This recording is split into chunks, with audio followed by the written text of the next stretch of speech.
Buenas noches a todos.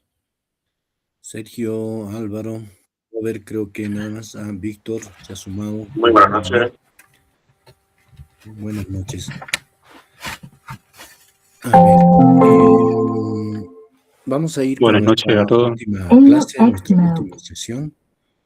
He preparado un tanto temas algo más técnicos que considero les puede ser útil en estos procesos de planificación para la gestión integrada de recursos hídricos en contextos de cuenca. ¿Me están escuchando bien? Y sí. Sí, se le escucha, docente, se le escucha. Gracias. A ver. Esto lo voy a hacer.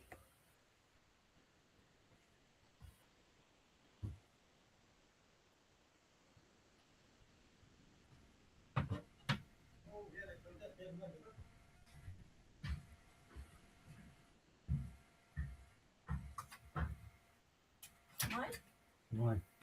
Hay eso, pero no hay ahora. No hay, pues, acá aquí tú estabas.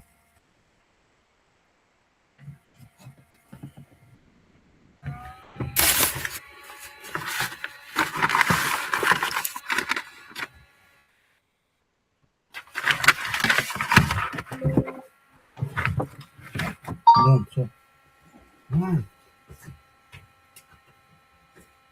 ¿Cuántos pantalones? Pero no sé con eso. El domingo.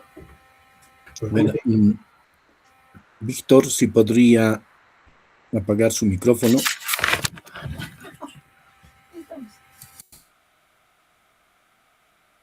Gracias. Bien, vamos.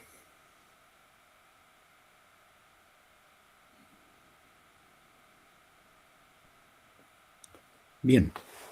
Hablaremos de aspectos de evaluación de tierras para la planificación de la gestión integrada de recursos hídricos en contextos de cuenca. Entonces, en esta clase quiero compartirles temas como uso actual del suelo, aptitudes, evaluación de la aptitud de uso del suelo, y con base a estos dos, la compatibilización para la planificación o el análisis de conflictos sobre uso y ocupación del suelo.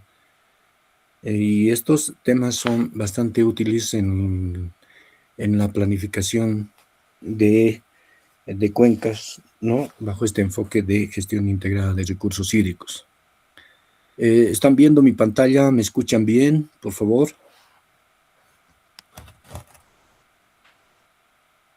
Sí, se ve la pantalla, se le escucha. Ya, gracias. Vamos adelante. Entonces, a ver, creo que esto es una refrescada para la mayoría de ustedes, o tal vez para todos. Es un tema bastante conocido, pero para que la GIR funcione bien en un territorio, también la parte técnica lo debemos hacer muy bien. Entonces, esos temas tienen que ver más con lo técnico, con lo que nosotros, los técnicos, los ingenieros civiles, agrónomos, ambientales, etcétera, sabemos hacer y tenemos que hacer para brindar información de calidad, información confiable, para socializarlo con toda la población de la cuenca y también las autoridades municipales, todos los decisores políticos, pero también la plataforma institucional debe contar con esta información, este conjunto de datos, de información, de mapas debidamente interpretados, descritos, etcétera, ¿no? Entonces, para esto, uno de los instrumentos técnicos importantes es la evaluación de la tierra, ¿no? Principalmente con un propósito central, que es la determinación de aptitudes de uso de la tierra.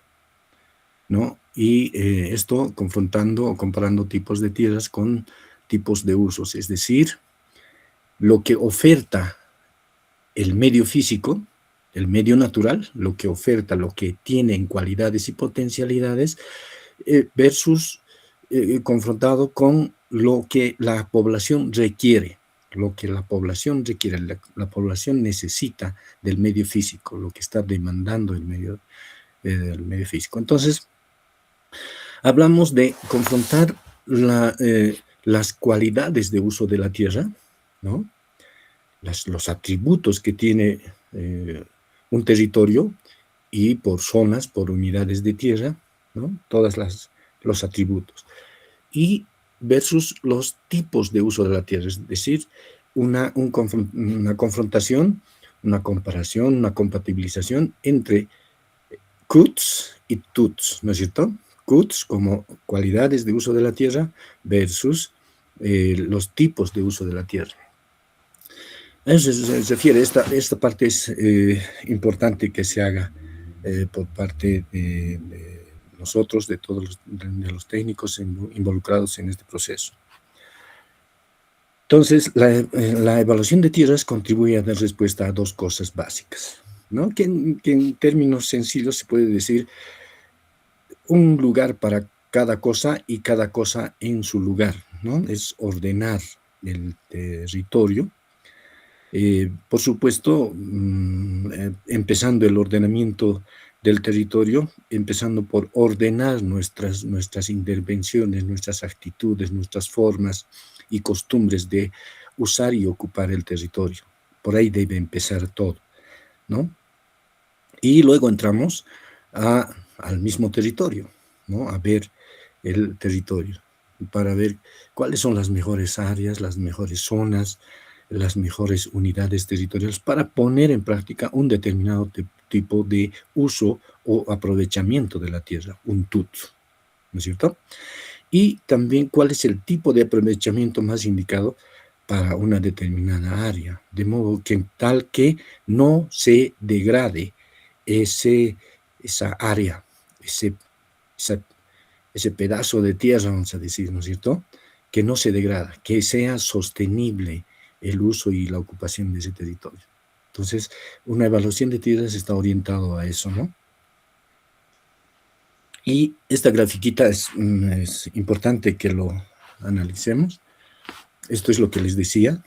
Por una parte está el medio físico, ¿no? El medio biofísico, y por la otra parte está la población, ¿no es cierto?, su componente socioeconómico.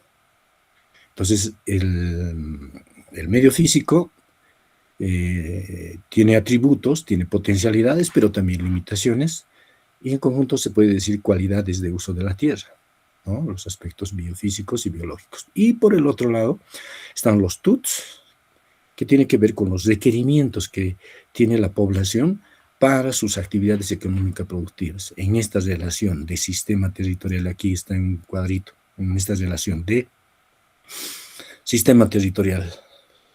El sistema territorial está conformado, como les dije al comienzo, por dos componentes básicos: la población y el territorio, el medio físico, interrelacionados en la población con el medio físico mediante actividades económicas productivas, ¿no? Y la población demanda varios recursos de este territorio y, o sea, el territorio oferta, ¿no es cierto?, agua, suelo, vegetación, todos los atributos.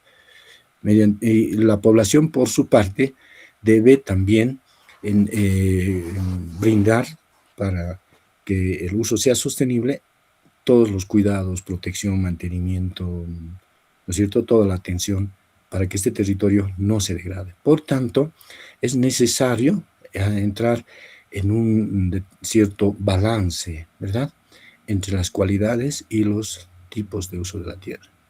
De esta manera, con este balance, seremos capaces de determinar, de delinear, de zonificar las áreas, zonas del territorio por su aptitud de uso de la tierra para un determinado uso, para agricultura, para ganadería, para forestal, para lo urbano, para lo residencial, para minería, para turismo, etcétera, para diferentes usos que la población requiere, ¿no es cierto? Entonces, ahí es que se utiliza, por ejemplo, estas clases de aptitud, clase 1, clase 2, clase 4, aptitud buena, aptitud regular, aptitud restringida, etcétera, ¿no? Se utiliza esta terminología para trabajar estos mapas de aptitud de uso de la tierra. Y una vez que se socializa con la población de este primer acercamiento a la aptitud de mapeo de uso, digo, de aptitud de uso de la tierra, entonces la población tiene sus observaciones, reacciones, no lo acepta de buenas a primeras. Si es que lo acepta así calladamente, no, es peligroso, es sumamente peligroso, algo no se ha entendido y en el futuro va a causar problemas, ¿no? La gente recién más tarde va a reaccionar. Entonces es mejor que se brinde una clara información y esperar de la población las reacciones. Entonces, la población va a estar de acuerdo con algunas clasificaciones de determinadas áreas y con otras no. Por tanto, se va a volver a revisar y se hará un conjunto de compatibilizaciones, ¿no? Un conjunto de compatibilizaciones entre el uso actual de la tierra versus la aptitud de uso de la tierra.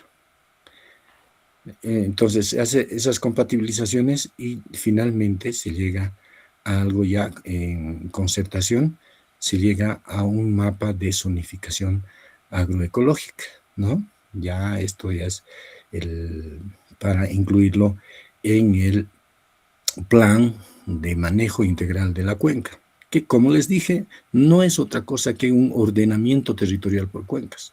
Por eso es que les he puesto esta diapositiva, ¿no? Es muy importante considerarlo con eso, no es solamente este análisis no lo hacen los del Ministerio de Medio Ambiente y Agua en su guía de proyectos de elaboración de proyectos de manejo integral de cuencas, no lo hacen, pero es importante, hay que hacer esto, ¿no?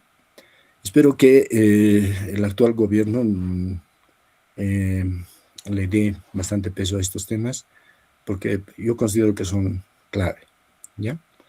Entonces, se trata de eso, es de este conjunto de análisis, de conjunto de pasos. Primero, de identificar unidades territoriales en el territorio. Podemos usar caminatas en la cuenca, desde la parte alta hasta la parte baja, con toda la gente. Podemos utilizar el Google Earth, que es más ya accesible para todos, y ya cuando ya tenemos involucrado a la gente, ya en gabinete nosotros utilizamos el SIG, cualquier SIG, entonces ya trabajamos un mapa de unidades territoriales, luego trabajamos mapas de uso actual del suelo, ¿no es cierto? Pero también trabajamos TUTS, ¿no es cierto? Y con base a eso necesitamos trabajar el mapa de aptitud de uso de la tierra o uso del suelo, para luego ir a un mapa final de zonificación agroecológica. Para esto, como les dije, lo primero, de manera muy didáctico, de manera muy clara, es importante trazar, dibujar, analizar bien el territorio con todos, ¿no? Con todos y zona por zona, producto de la caminata que hemos hecho por la cuenca y la revisión de imágenes, etcétera, ver, identificar los problemas que existen en el territorio, ¿no? Deforestación, extinción de vida silvestre, cultivos agrícolas en zonas no aptas, sedimentaciones de embalses, problemas de inundación, deslizamientos, etcétera, ¿no? Todo el conjunto de problemas que vayamos viendo. Pero también en este paso, ver también las potencialidades, qué cosas están bien hechas, qué zonas, qué lugares están bien, ¿no? Pero en cuencas degradadas vamos a encontrar que siempre va a haber más problemas, ¿no? Muchos procesos de erosión, con erosión laminar, erosión por surcos, cárcavas, erosión ribereña fuerte en varios lugares, etc., ¿no? Entonces es importante visibilizar con los actores locales los problemas por zonas, ¿ya? Eso. Y una vez que hemos trabajado con ellos, queda claro, ya entrar al mapeo en un sistema de información geográfica, ¿no? Ya con mucha más precisión. En cuanto a cálculos de áreas, por ejemplo, necesitamos calcular áreas para presupuestar adecuadamente las inversiones. Entonces, necesitamos ser bastante precisos en estos. Y trabajar el mapa de uso actual del suelo. Porque es importante conocer cómo se está utilizando actualmente el territorio, ¿no? Todo el territorio. Y también nos permite diferenciar entre el uso actual y lo potencial que tiene este territorio. Pero también identificar las limitantes que tiene, es muy importante. Entonces, el objetivo de los mapas de uso actual del suelo es identificar actividades predominantes, las más predominantes, ¿no? En cuanto a agricultura, pastoreo forestal, uso urbano, etc., ¿no? Y esto es la base de la planificación del territorio. Y también nos permite evaluar los impactos ambientales y cambios de cobertura, ¿no? Tipos de uso, es muy importante determinar qué tipos de uso predominan en ese territorio. Y para eso una metodología bien conocida a nivel internacional es del Cornell-Lancover. No sé si alguien lo conoce de ustedes. ¿Alguien lo ha trabajado ya?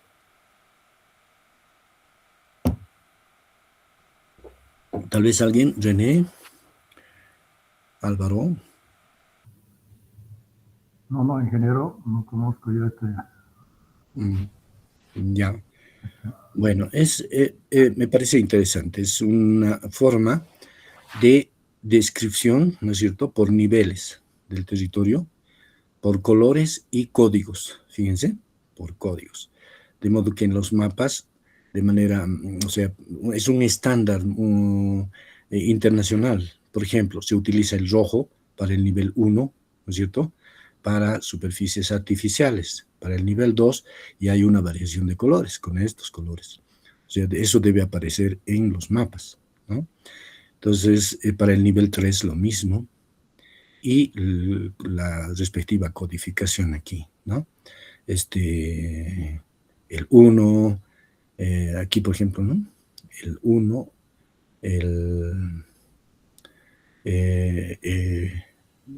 nivel 1, el 1, y aquí, digamos, para esto, el 2, ¿no? Por eso es el 1, 1, 2.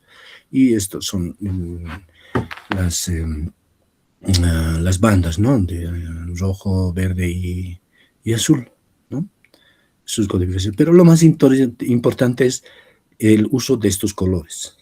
De hecho, se puede bajar al ArcGIS o al QGIS, se puede bajar esta nomenclatura, ¿no? Se puede instalar una extensión. Hay una extensión que se puede instalar y automáticamente te va trazando ya cuando haces la edición. Entonces, puedes acomodar con estos colores directamente. Entonces, para diferentes usos, ¿no? Se puede utilizar estas nomenclaturas, estas codificaciones. Y estos niveles pueden ir más allá, no solo el nivel 3, puede ir en nivel 4, nivel 5, etc. Depende del grado de detalle al que estemos trabajando en un mapa, ¿no? Claro que en mapas a nivel departamental o cuencas grandes van a ir hasta el nivel 3 tal vez, pero si bajamos el nivel de escala a microcuenca, ¿no? Por decirles menos de 100 kilómetros cuadrados, ya pues va a ser necesario trabajar hasta un nivel 5 o tal vez más, ¿no? Entonces eso ya es cuestión de cada técnico. Y con esto logramos el primer mapa importante, el mapa de uso actual del suelo. ¿En qué se está utilizando actualmente el suelo? ¿No? Y ahí ver las potencialidades, pero también las limitantes, los problemas, ya ver, como les he mostrado más antes, los problemas que existen por zona, ¿no? Ir identificando. Y aquí es importante determinar un mapa de erosión, complementar aquí con un mapa de erosión, ¿no es cierto? Considero que el USLE, mapear con el USLE es lo más adecuado, que es lo más manejado por todos, ¿no? Es un mapa muy importante porque no es suficiente decir de manera cualitativa erosión alta, muy alta, moderado, no, sino hay que cuantificar, hay que poner cantidades, hay que cuantificar cuántas toneladas por hectárea por año se está erosionando, qué tipos de erosión existen, etcétera. Porque esos indicadores van a entrar desde la línea de base en el sistema de indicadores de monitoreo, de cambio, entonces van a entrar, por tanto es necesario poner, porque un plan HIRMIC se orienta principalmente a revertir estos procesos de degradación, cuyo uno de los indicadores de degradación importantes es la erosión, entre otros, ¿no? La cobertura vegetal, etc. Pero la erosión es muy importante. Entonces, luego que se tiene esto, necesitamos el mapa de aptitud. Hay que evaluar la aptitud del uso de la tierra. Una primera aproximación es la capacidad de uso mayor del suelo, con base a un factor importante del territorio, la pendiente, ¿no? Esa es la primera aproximación.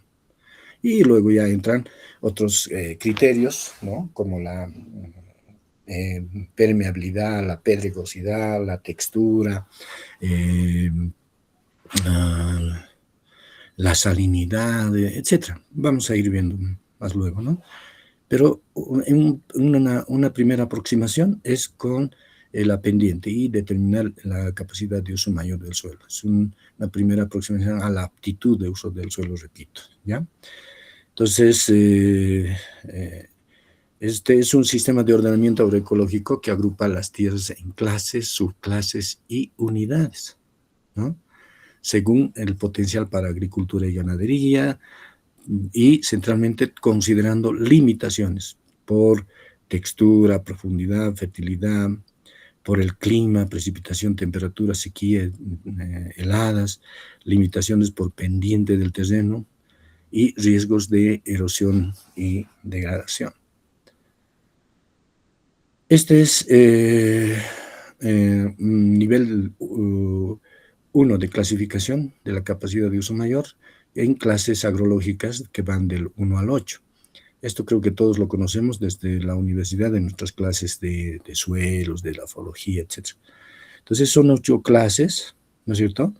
La clase 1 casi no tiene limitantes, no tiene ninguna limitación, es súper, es suelo. Son suelos profundos, fértiles, planos, ¿no? Sin ninguna limitación. Entonces, una aptitud excelente para la agricultura intensiva, ¿no? Y así va bajando por de aptitud según sea la limitante que tenga, ¿no? Como pueden ver aquí, ¿cierto?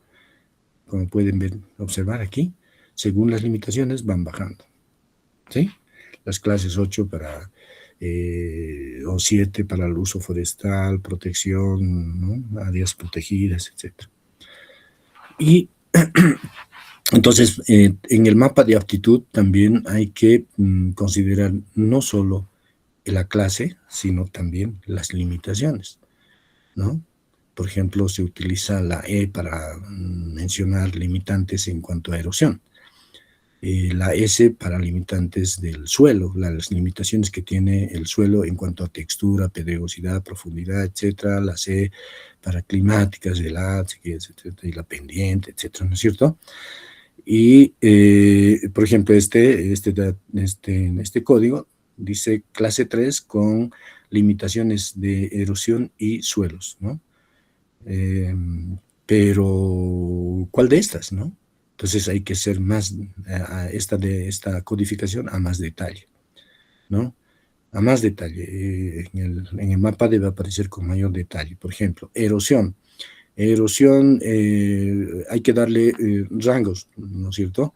Por rangos. Erosión tipo 1, entonces, ¿no? La más alta, por ejemplo, ¿no? Depende de qué tipo de escala vayan a trabajar ustedes. Qué tipo de rangos van a utilizar, ¿no? Y así, entonces, esto se hace más a detalles. Aquí tenemos un cuadro comparativo, ¿no? De clases, subclases y limitaciones. Por ejemplo, limitaciones principales y los usos recomendados. Ya una primera aproximación a los usos que se puede hacer en cada clase. Y subclases por tipos de limitaciones, otra vez, ¿no? Como les dije, ¿sí? Erosión actual o potencial, laminar, surcos, cárcavas, etc. Y esta tablita, que es de la FAO, es una tablita bastante antigua, ¿no? Que siempre se la utiliza. Es una buena referencia, es una ayuda bastante buena, porque ve las características de relieve, varias características de relieve, pendiente, erosión, profundidad, pedregosidad, salinidad, etcétera, ¿no? Nivel de fertilidad, aptitud, y finalmente dice para qué es apto, ¿no? Cada clase 1, clase 2, etcétera. Y para determinar esta aptitud, hace una sumatoria de cada una de estas características o atributos o variables, ¿no? Va a hacer una suma y determina la clase a la que corresponde. Así como en este territorio, ¿no es cierto? En las laderas, por ejemplo, como estas, son clase 7, ¿no? Clase 3, la clase 4, etc. Pero así, a ojímetro, yo puedo tener una apreciación diferente que otro, ¿no? Van a haber divergencias. ¿Cómo nos ponemos de acuerdo? Tiene que haber una forma. Entonces, para eso recurrimos a este análisis con estos indicadores de limitantes, ¿no? Y de esa manera trabajamos el mapa de aptitud de uso del suelo o también de clases de uso del suelo, ¿no? Y así podemos hacer un primer mapa de aptitud o de capacidad de uso mayor del suelo considerando solo pendiente, ¿no? Con estos rangos. Luego podemos ver otro con erosión, profundidad efectiva, textura, permeabilidad, ¿no? Y al final hacemos una álgebra de rasters y tenemos un mapa de aptitud de uso del suelo. Y esta es una tablita que ayuda a determinar la clase a la que corresponde. Porque aquí hay un ejemplito, ¿no? A ver, vean, aquí hay puntajes, ¿no? En esta columna, puntajes, y aquí también hay puntajes en el horizontal. En esta horizontal hay unos puntajes y aquí en la vertical hay unos puntajes. Y por tipos de usos, vamos a ver un ejemplito aquí, por ejemplo.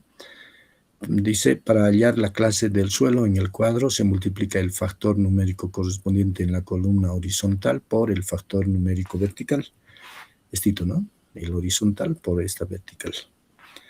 Y finalmente se mapea el área estudiada mediante el uso de la siguiente fórmula, ¿no?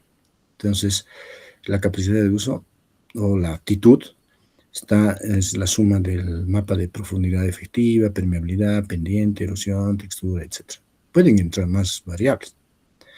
Por ejemplo, en este caso dice, determina la clase agrológica según su capacidad de uso del suelo, que contiene la siguiente información.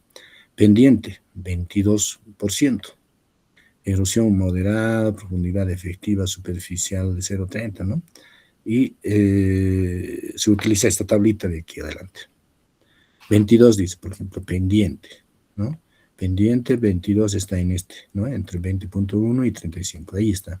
Entonces se multiplica 6 por 3, 18, y se va anotando, para pendiente se va anotando 18. Y para, qué sé yo, erosión moderada, dice, ¿no? A ver, erosión, aquí está erosión, moderada, aquí, ¿no? El 2 por 3, 2 por 6, 12, se va anotando el 12, y así se suma y se tiene variación en puntos, y dependiendo qué resultado nos sale, entonces decimos qué clase es. Y eso es lo que anotamos en el mapa, ¿no? Es una forma de estandarizar para tener una buena comunicación entre técnicos o a nivel institucional, etc.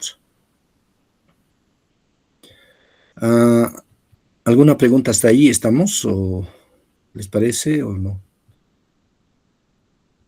¿Alguna pregunta? Creo que no. Espero que se esté entendiendo. Entonces, finalmente, de esta manera tenemos un mapa de aptitud, ¿no? De uso del suelo, y clasificado de esta manera, ¿no?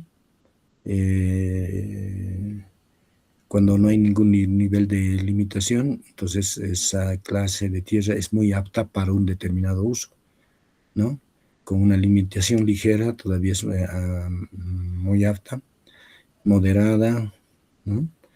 Moderadamente apta, marginalmente apta, no apta, ¿no? En grado 1 o en grado 2.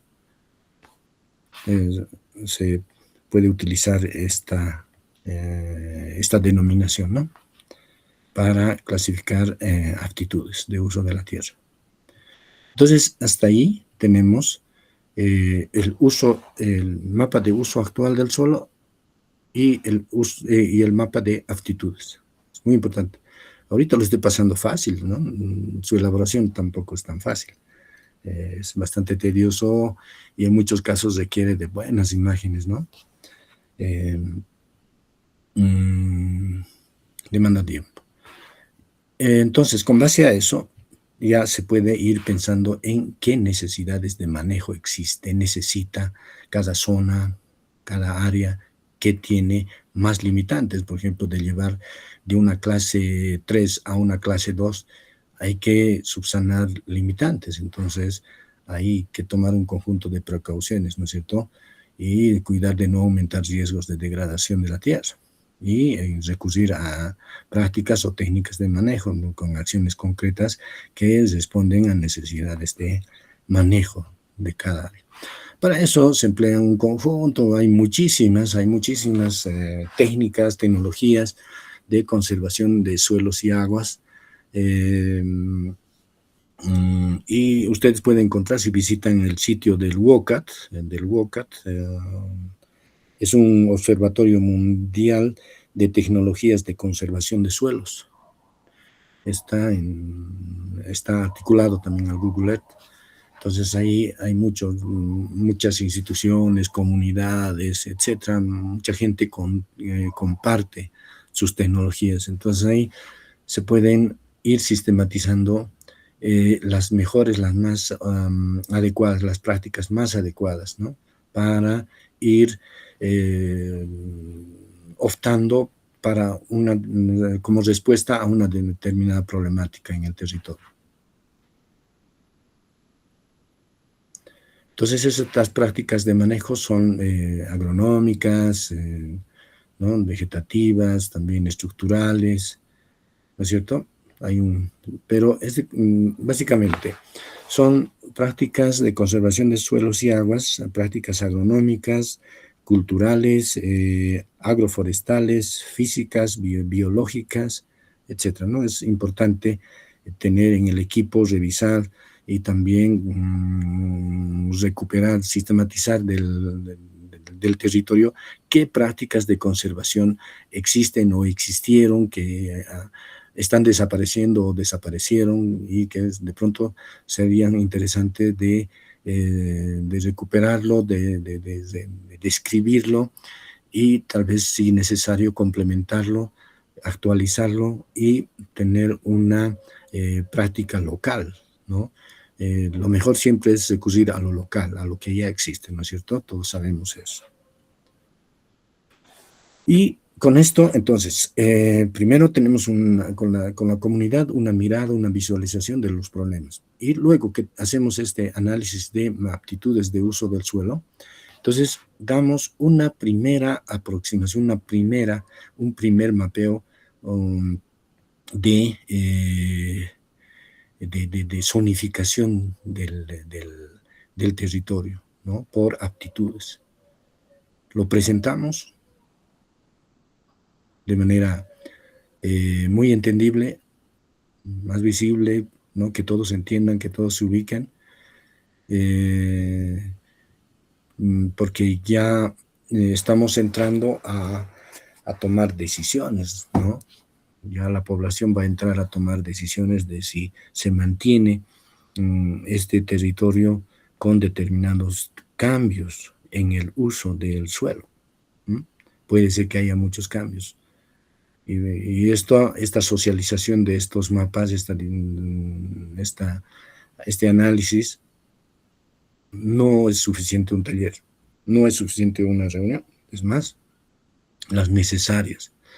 Entonces se muestran, ¿no? Por cada problema, qué tipo de respuestas estaríamos dando, qué tipo de acciones estaríamos implementando en cada zona y a visibilizar qué esfuerzos, qué inversiones necesita y qué beneficios vamos a tener, qué es lo que se va a ver, qué es lo que va a ver en el corto, mediano y largo plazo la población, ¿no?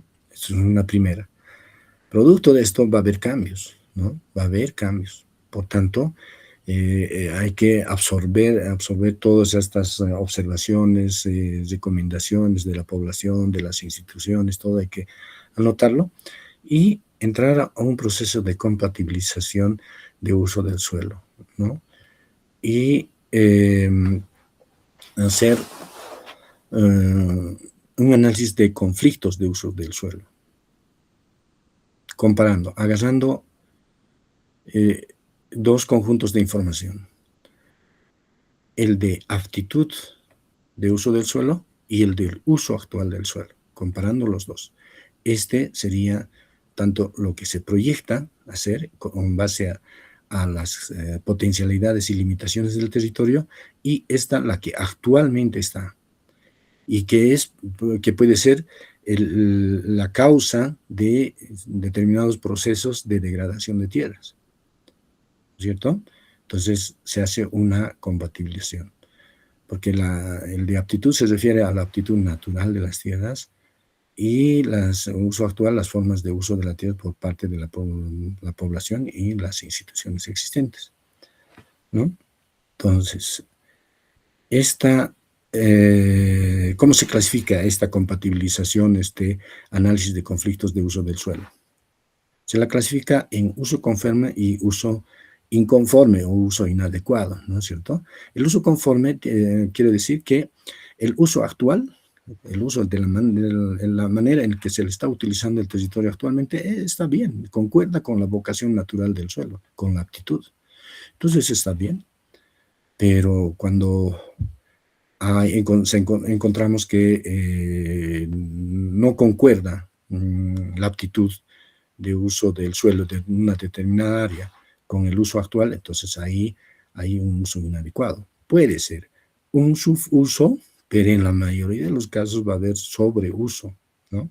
Cuando el uso actual del suelo está por encima de la vocación natural. Y esto está llevando a procesos de degradación y desertización, a que no haya agua, etcétera, ¿no? Todos los efectos. Mientras esto no se está aprovechando al máximo a su potencial, al umbral mismo de su capacidad del suelo. Y es interesante utilizar ese tipo de tablita, ¿no? Comparar todos los usos actuales, ¿no es cierto?, en el mapa, y con los mapas de aptitud. Se cruza y se hace un análisis, ¿no? Y se determina si es un subuso, un sobreuso, o no aplican, o sea, no apto, mejor dicho, ¿no? No apto, ¿no? Por ejemplo, claro que no va a ser apto, si que se quiere hacer cultivo en cuerpos de agua, no, eso no es apto, ¿no? O en áreas urbanas. Entonces, es importante hacer este análisis. Y se puede mapear los dos haciendo una sobreposición y se puede obtener un mapa de conflictos de uso de la tierra. Y de esa manera se tiene ya una versión, vamos a decir, en limpio de los usos por aptitudes, en los usos futuros por aptitudes, claro, de uso del territorio, ¿no? Esto es ya después de tener esas discusiones en un taller final, ya tener una claridad, una visibilización de cómo se va a utilizar en lo posterior ese territorio, de modo tal que favorezca todas estas prácticas, este conjunto de usos, a mejorar la disponibilidad del agua, mejorar la calidad del agua, con una mejor cobertura vegetal, con mejores condiciones de fertilidad, etcétera, ¿no? Varios efectos de estos manejos futuros que se van a programar en un cronograma, en el tiempo, ¿no es cierto?, por dónde se va a empezar. Como hemos dicho, siempre vamos a empezar de la parte alta, ¿no? Siempre vamos a empezar de la parte alta. Pero también en la parte ya de, ¿cómo se llama?, de el área de actividad antrópica, ¿no?, de producción misma. Entonces ahí, por ejemplo, ya las familias trabajarán prácticas que les permitan mejorar las condiciones, ¿no?, de producción. Por ejemplo, utilizando los diseños agroforestales más idóneos, etc. Entonces, en conclusión, cuando la utilización del suelo está por encima de la vocación natural para producir, existen conflictos sobre uso. Pero cuando la utilización del suelo está por debajo de la vocación de la potencialidad natural del medio físico, entonces existe un conflicto por subuso. No sé si sea conflicto, pero el mayor conflicto es este, porque este conflicto lleva a degradación, repito. Finalmente, cuando la utilización del suelo concuerda con la vocación natural para producir, no hay conflicto y se califica como uso adecuado, ya como hemos visto. Entonces, de esa manera podemos generar mapas de zonificación agroecológica, finalmente, ¿no? Partiendo y presentando a la población una comparación en cuanto ha cambiado, ¿no?, del uso actual del suelo versus lo zonificado. Esto ya va a ser parte de la normativa para su cumplimiento. Es decir, que hay actividades que en determinadas áreas se restringen, ¿no?, porque tienen un efecto en la degradación de tierras, ¿no es cierto? Entonces, para su cumplimiento, esta zonificación es un instrumento técnico, pero también normativo, como habíamos dicho. Y es importante conversar con la comunidad, ¿no?, las tendencias de uso y ocupación de tierras. ¿Qué pasa si no se hace nada? ¿Qué pasa si se resisten al cambio en determinados familias o usuarios del territorio en alguna parte, ¿no? Entonces, hay que hacer ese análisis de tendencias, ¿no? Pueden haber tendencias de degradación del bosque, contaminación ambiental, disminución de la productividad, etc., ¿no? Estos son solo indicativos. Pueden haber más. Entonces, es importante hacer un análisis de tendencias de uso y ocupación del territorio. Y también hacer un análisis de escenarios. ¿Cuál va a ser el comportamiento de cada variable, población, vivienda, etcétera, ¿no? Comparando escenarios tendenciales, ¿no? ¿Qué va a pasar si se hace nada o si se hace poco? Y escenarios alternativos, ¿no? Según posibilidades de desarrollo territorial, según diversos intereses sectoriales, gremiales, ¿no? Aquí entran los juegos de intereses de los diferentes actores sociales, sus metas, por ejemplo, escenarios para los sectores administración pública, productivo, industrial, social, etcétera, ¿no? Pero también tiene que haber este análisis, al final, este escenario concertado, ¿no? Este es lo más importante. Todos los mapas que hemos trabajado deben servir para llegar a estos escenarios de concertación. Y con base a eso se trabaja finalmente el plan. Y tenemos ya la parte del diagnóstico, todo, con toda la información, y ahora nos toca trabajar las líneas estratégicas de acción del plan. Para eso nos sirve toda esa información que hemos buscado, ¿no es cierto? Entonces, para todos yo creo que sería interesante en estos eventos, en estos talleres, facilitar esta información en resumen para todos los participantes o principalmente para los decisores, ¿no es cierto? ¿No? Una descripción de los escenarios tendenciales, alternativos y cuáles serían los escenarios concertados para cada variable, ¿no? Vegetación, agua, suelo, subsuelo, etc. Y así, vivienda, servicios sociales, etc. Para cada uno. Los usos y ocupaciones del territorio. Y finalmente se tiene el plan, ¿no? El plan de manejo de la cuenca, que es básicamente un plan de uso del suelo. Eso es lo que quería compartirles en esta sesión, ¿no? No sé si tienen preguntas.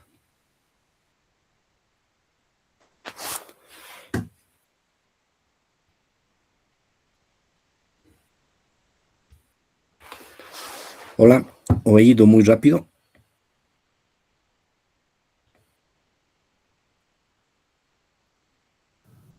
Hola. Está bien, ingeniero. Está bien, se entiende bien. Muy bien. Tenemos una nueva participante, Gema Montalvo. A ver, Álvaro, quería decirnos algo. No, está bien, está todo claro. Ya, muy bien. ¿Ya? Entonces, es eso que considero como aspectos técnicos son muy importantes a considerar a la hora de hacer la planificación bajo este enfoque de gestión integrada de recursos hídricos en contextos de cuenca. ¿Qué les parece? ¿Les parece importante o no?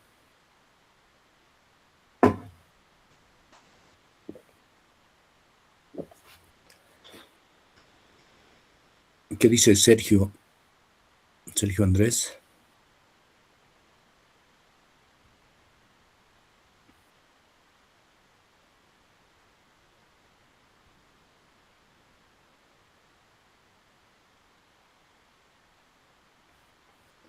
A ver, después este tema de tecnologías para el manejo de cuencas, ya esto, yo lo veo un tema más sencillo de buscar información, sistematizar, como les he dicho, en varios medios como el WOCAT, por ejemplo, se puede encontrar una diversidad de tecnologías. Pero repito, siempre lo más importante es rescatar de lo que ya existe en el medio, en las comunidades, o tal vez desde más antes, ¿no? Tecnologías de conservación o tecnologías de manejo del agua, tecnologías de manejo de la vegetación, etcétera, ¿no? Entonces es importante revisar esas tecnologías y echar mano de nuevas, porque nuestra intención es de... ¿Están viendo mi pantalla? Hay una figura de 2 escenarios de cuencas. Se ve, ingeniero. Ya.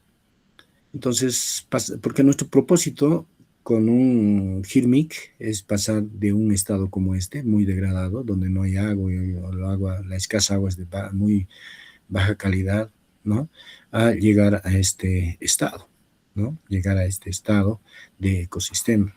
Entonces, en ese entendido, es importante echar mano de varias tecnologías, de varias prácticas y técnicas de manejo y conservación de uso del suelo, como esta que están viendo, y les comenté que en nuestro territorio hay muchos de esta construcción de andenerías, terraceos, etcétera, que tiene muchos beneficios, ¿no?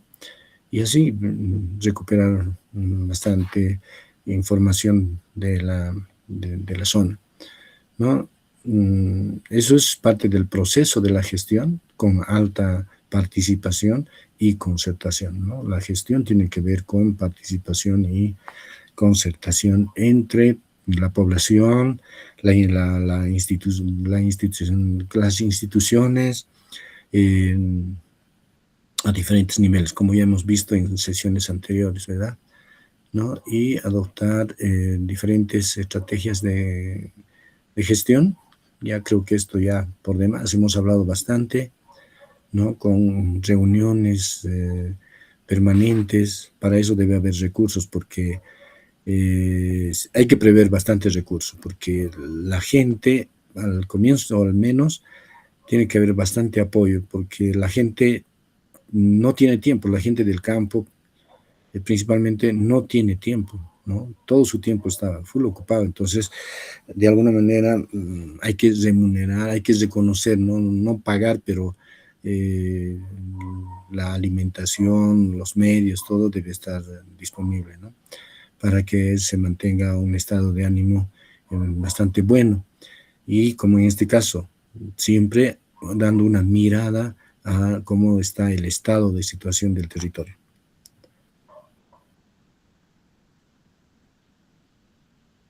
Este hemos visto, sí, esto también. Y otra vez, partimos siempre por la organización, por el fortalecimiento, y para ir recién a trabajar con ellos qué es lo que vamos a poner dónde, ¿no? Y mostrando ejemplos como este caso, por ejemplo, ¿no? En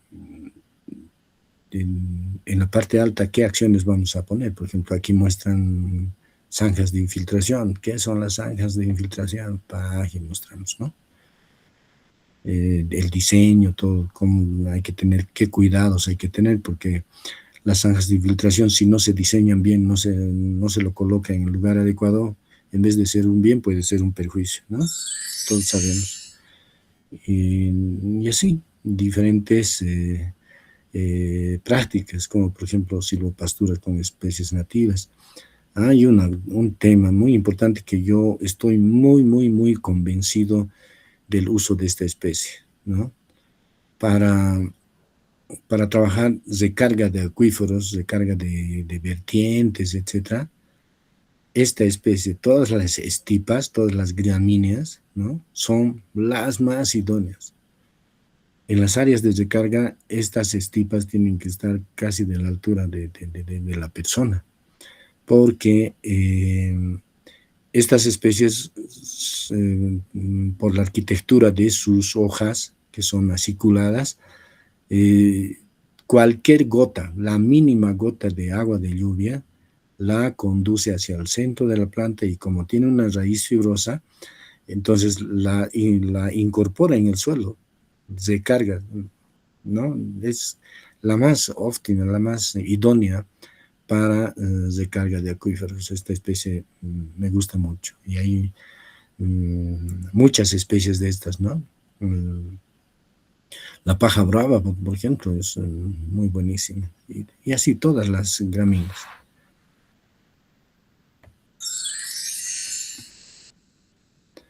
A ver, Sí, recarga de acuíferos, es muy importante. El pastoreo es clave, ¿no?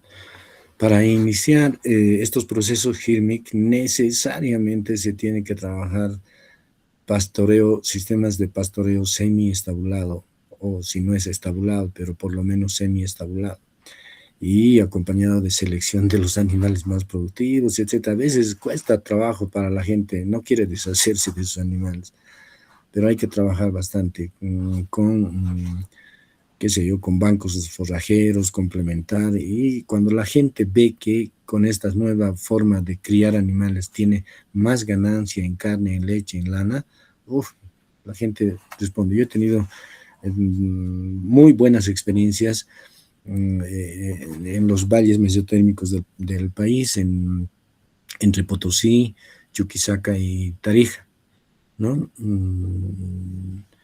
En estos ecosistemas xerofíticos, ¿no? Donde hay la crianza de cabra. La cabra es muy degradadora, fucha, la cabra no perdona nada.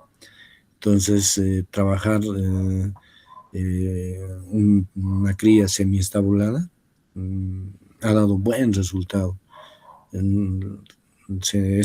Familias que antes ni conocían el yogur han entrado a la producción de yogur, un queso excelente, varios productos, ¿no?, de la ganadería, y cuando ya ven estos beneficios, entran, ya están convencidos de que la mejor forma de criar animales es estabulado o semiestabulado.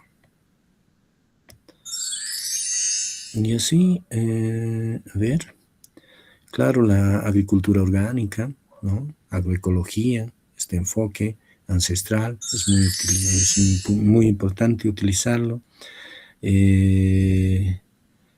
Reservorios de agua, es muy también importante. Y analizar la situación de cómo almacenar de la mejor forma agua que de la época de lluvias, para que se tenga agua en la época seca, es un tema importante hablar con la gente. Porque los recursos son tan escasos, no siempre se puede tener recursos para construir estos estanques, etc. Pero yo he visto en varios lugares que tienen determinadas técnicas, tienen alternativas. Por ejemplo, una vez vi de que tenían agua y era un lugar seco. Le estoy hablando de la zona de Pitiche, en el departamento de Potosí. Tenían agua. ¿Y de dónde es esta agua? Y era agua buena. Y todo es seco, todo estaba seco. Entonces, ¿de dónde tienen agua? Fuimos, resulta que habían hecho excavaciones en el lecho del río, ¿no? A lo largo del río, habían hecho excavaciones como unos pozos. Luego han utilizado como troncos, luego lo han tapado con piedras, no se notaba el pozo, todo estaba tapado, parecía un río normal, pero adentro estaban ahí estanques intercomunicados y tenían agua. Entonces, ahí es agua bien conservada, ¿no? En cambio, en estas piscinas o en estos estanques, siempre hay riesgo de que el agua baje su calidad, ¿no? Y además es costoso. Y de hecho es importante emplear, planificar con las comunidades el uso eficiente del agua, ¿no? Hablar de la gota productiva, etcétera, ¿no?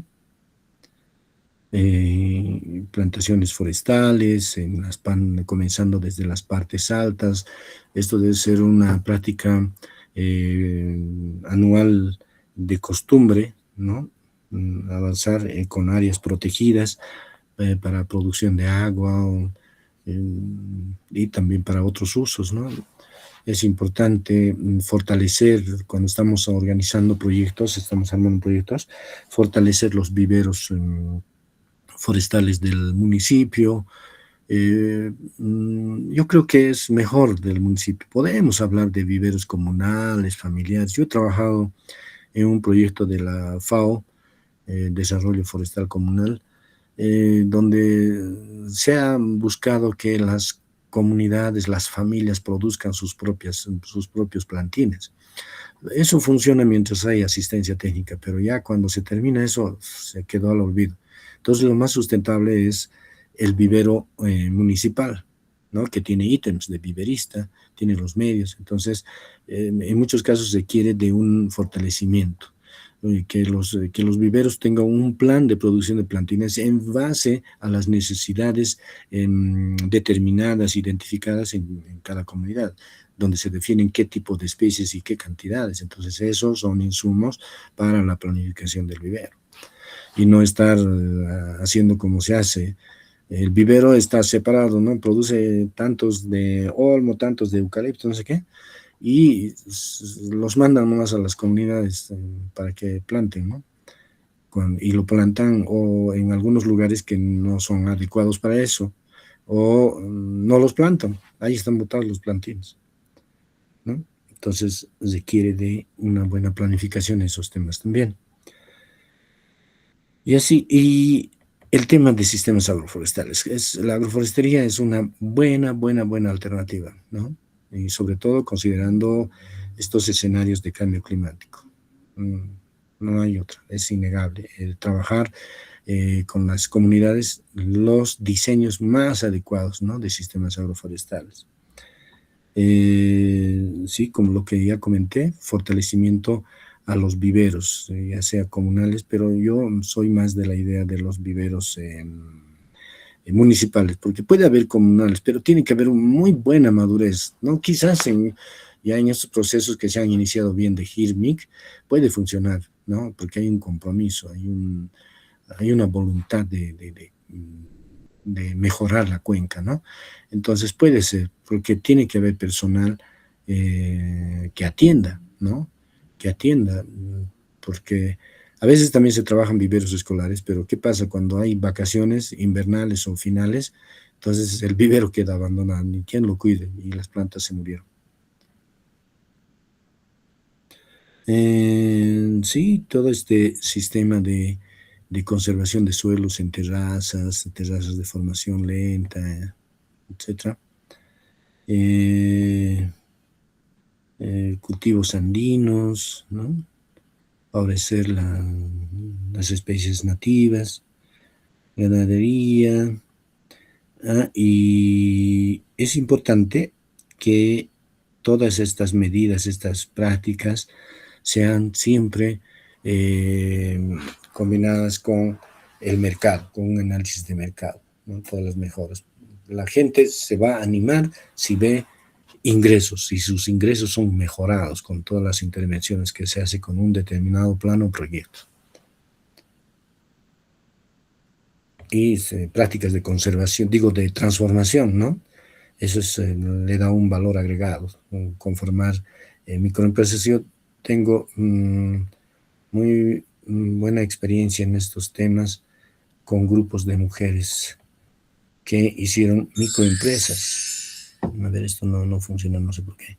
Bueno, eso es que quería compartirles sobre tecnologías de cuencas, de manejo de cuencas. La parte técnica. Esta sesión la hemos ocupado más a la parte técnica, no tanto a lo social organizacional que he machacado bastante en las anteriores sesiones, y que es la parte central del GIR, les repito, ¿no? No sé si tienen algunas complementaciones. Yo sé que tienen un montón de experiencias al respecto ustedes. Quizás quieren compartir algunas experiencias.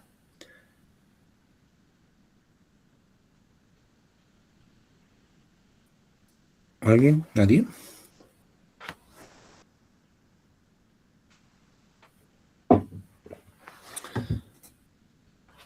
Bueno, espero que les haya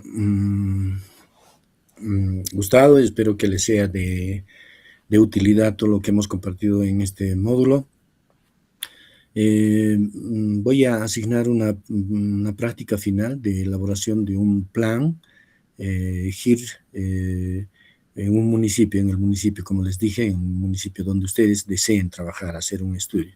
Un documentito de máximo 50 páginas es suficiente, ¿ya? Entonces les voy a poner en la plataforma la instructiva, pero también el material. Les voy a poner también, si gustan, la guía de elaboración de proyectos GIRMIC del Ministerio de Medio Ambiente y Agua, que todavía está vigente. También voy a poner algunos ejemplos de proyectos GIRMIC, les puedo poner, si gustan, ¿no? Yo creo que les puede servir, tal vez tienen algunos ya. ¿Qué más? A ver, voy a ver qué información más. En la instructiva voy a citar qué contenido mínimo referencial debe tener el trabajo final de módulo que ustedes deben presentar. La pregunta es, ¿para cuándo lo puedo programar? ¿Qué tiempo? ¿Una semana, 2 semanas de aquí? Ingeniero, este trabajo final no podría ser en grupos de 2, para que así podamos un poco más complementarnos. Ya, pero sí puede ser, pero lo que yo quisiera es que no se repartan el trabajo. A ver, tú haces esta parte, hasta esta parte, y yo hago este otro. Sino quisiera que los dos realmente vayan trabajando de manera conjunta, compartiendo, ¿no? No lo hagan por cumplir. No es mi propósito. Para mí es otro trabajo revisar, ¿verdad?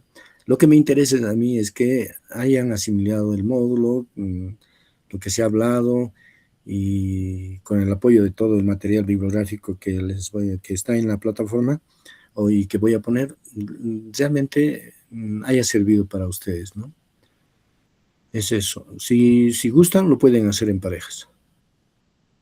No hay problema. Está bien, ingeniero, gracias. Así podemos un poco más intercambiar también entre colegas.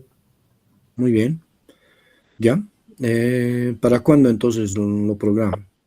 Ingeniero, por favor, también si voy a subir las presentaciones de la primera clase. Sí. Ya.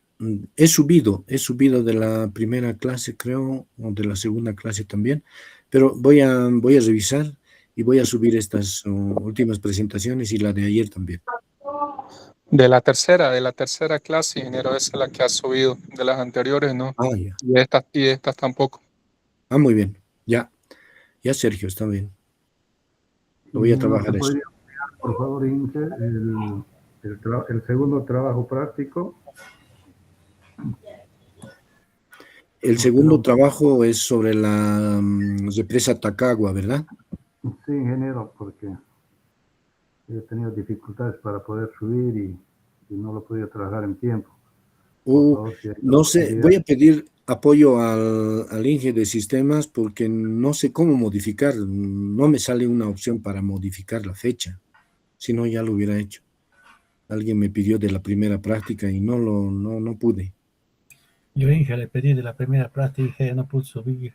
Sí, voy a conversar o le voy a pedir que el Inge de sistemas lo modifique, la fecha, ¿ya? Por Inge, por favor. Por favor, ingeniero, sí, de la segunda práctica. La primera práctica, por la primera no pude subir. Ya, muy bien. Por eso pregunto, la última práctica, la práctica final de módulo, ¿para qué fecha quieren que lo programe? 2 semanas, dije. ¿Para el 15 de enero? ¿O se les cruza ya? Porque estamos en una época ya que se olvidan de feriaditos y si lo podemos hacer para esa fecha, estaría bien, ¿no? Para el 15 de enero. Ya. Ojo, cuidado que se les cruce con otro módulo ya también. No sé. ¿Estamos de acuerdo entonces con el 15 de enero? Sí, ingeniero.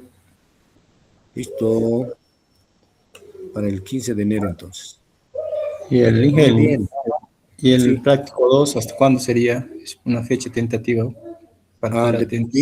Díganme ustedes.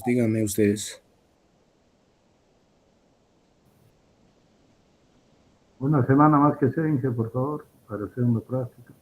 Bueno, ya. esa segunda práctica les sirve como procedimiento para su trabajo final también, porque eso mismo van a hacer en la parte de diagnóstico, ¿no? Parecido a eso, tienen que entrar a ese análisis y luego ya saltan al plan mismo. Les voy a dar el contenido mínimo. Inge, yo puedo hacer de las empresas atacado a la segunda también, ¿no, Inge? Claro, sí, vean, sí, el municipio, sí, vean el municipio, enfóquense hacia un plan que sirva a un municipio. Ya, está ahí, casi. Listo. Muy bien, dicho esto, muchísimas gracias por su atención, que estén todos bien, que pasen una bonita noche de Navidad y tengan un feliz año nuevo para todos, para toda su familia. Igualmente, ingeniero, buenas noches para usted, para todos los compañeros también. Gracias. Buenas noches, Inge. Muchas gracias, ingeniero. Un Muy bien. abrazo a todos, un abrazo, hasta luego. Felices fiestas, Buenas colegas. Muchas gracias, ingeniero. Bendiciones.